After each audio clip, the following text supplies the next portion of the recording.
Get higher, girl! Ah!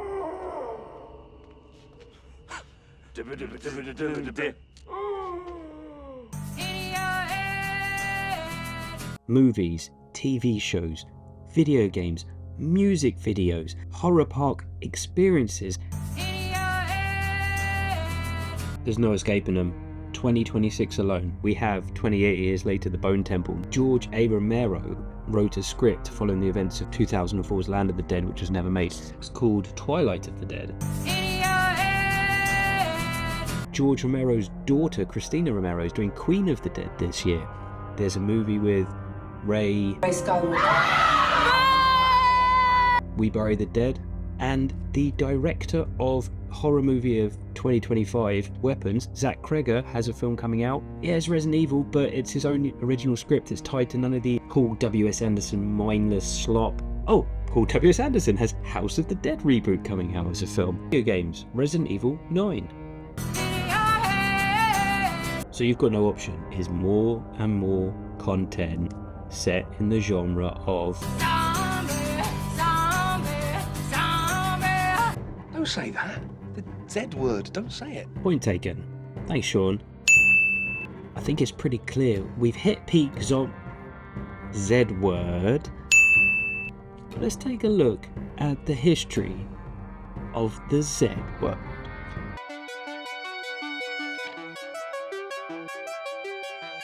Deeper, Jonathan.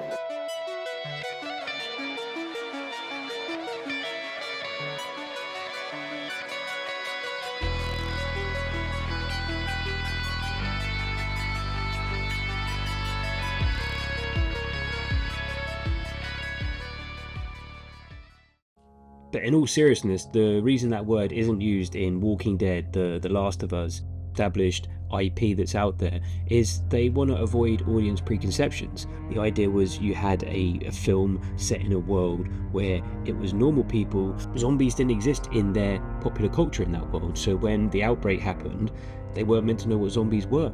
They weren't meant to be like, headshot, do this, do that. No, this is something new and alien to them. Hey, Bobby! Dad, Hank! Would also give the creators of that film or show the ability to establish unique rules for their zombies, their monsters, differentiate them from existing horror tropes if needed.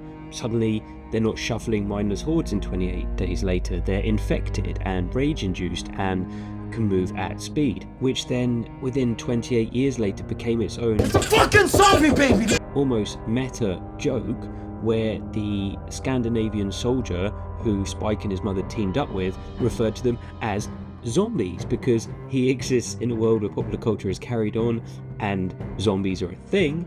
Spike and his mother and everyone on the UK don't know that idea. They're working with the infected. Zombie has a long history as a word, and if we take it with its modern day example in the English language, it has one of the most haunting but culturally complex histories in the English language.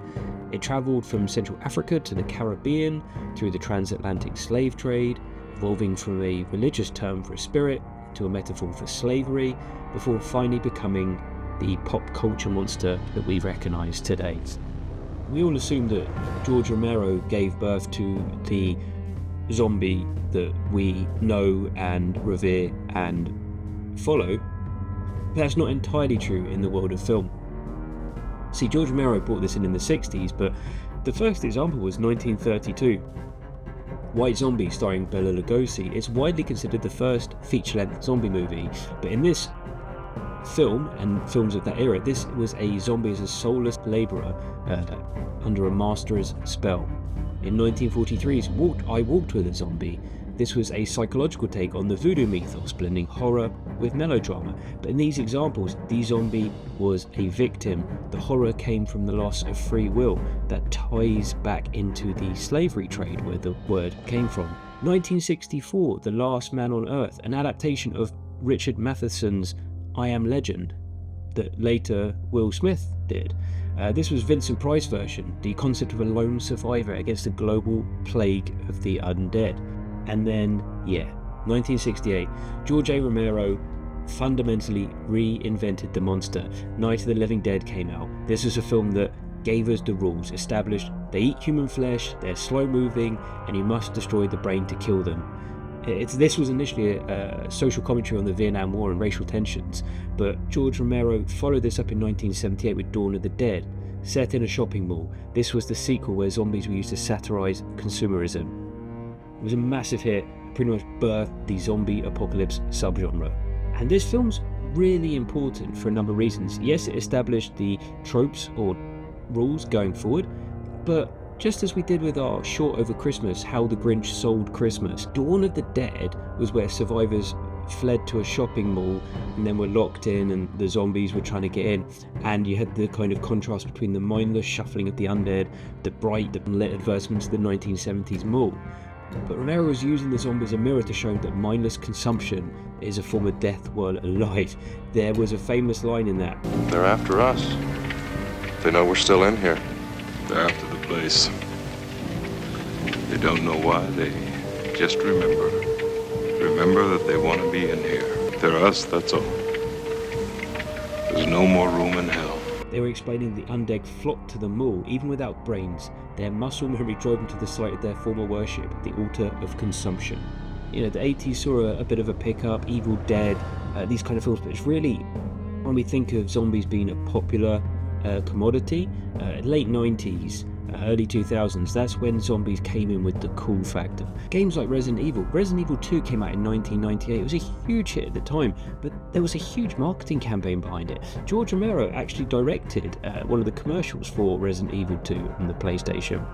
The Dawn of the Dead even had a remake in 2004, directed by Zack Snyder, written by James Gunn. They actually took the faster moving undead from 28 Days Later and brought them into this.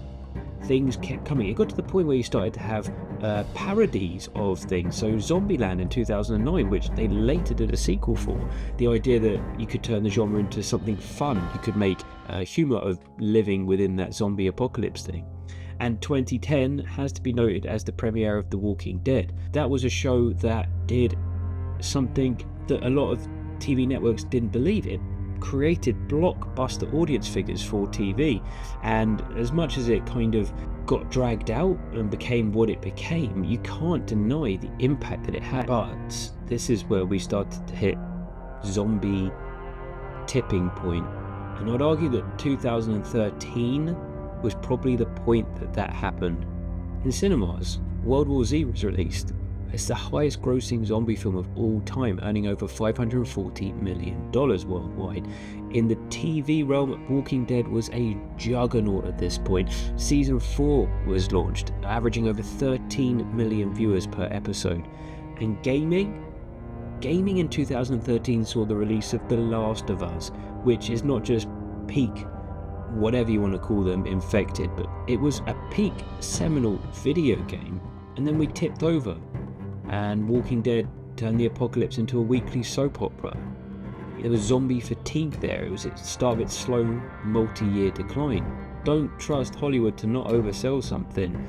I mean, The Walking Dead started as a bleak survival story, became a decade-long franchise that I think still going on in some kind of spin-offs. And they ended up selling Lucille baseball bat replicas, zombie-themed wine, cruise experiences. Even the idea of survivalism as a market, zombie preparation kits became a thing. We see a decline in output in the zombie market. It's making, from the top, artists, directors, screenwriters have to work within that established genre to come up with interesting new stories to tell to get a hook to the audience. As I said, 2013 seemed to be the start of the decline. 2016 saw the release of South Korea's Train to Busan, which was an incredible movie that happened to be set within a world of zombies. I highly recommend you check that one out before James Wan's Last Train to New York comes out and remakes it. Hollywood remakes of K cinema don't always go according to plan. The Last of Us Season 1, more than Season 2, was an absolute juggernaut for HBO, taking a very well-established video game IP and rolling that to a live-action audience. and people embracing it because it had interesting and new takes on the genre. No one should be holding something up and calling it a zombie movie in 2026. Someone should be saying, I saw a great zombie film. They should be saying, I saw a great comedy that just happened to have one of the characters as a zombie. I saw a fantastic drama that happened to have a zombie as one of the characters. An example of a different genre where this works, Godzilla Minus One in 2023. An absolutely incredible, powerful piece of cinema. Talking about a survivor's regret from the war, talking about the rebuilding of communities and family after a war that just happens to have Godzilla in it. And that is what this genre needs to do. We need to stop saying it's a zombie film. We need to start saying it's X film featuring zombies. Sean was right. Let's stop using that Z word. Would you like to know more?